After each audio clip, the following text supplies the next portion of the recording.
This investigation is now turned into a possible homicide investigation or hazing investigation, which possibly the violation of Article 249 of the Revised Penal Code or the Anti-Hazing Act of 2018.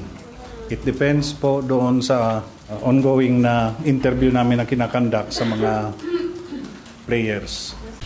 Posible mauwi sa kasong homicide o paglabag sa Anti-Hazing Act of 2018 ang investigasyon sa pagkamatay ng mga Ateneo basketball players na sina Rene Baterbonia at Divine Adili.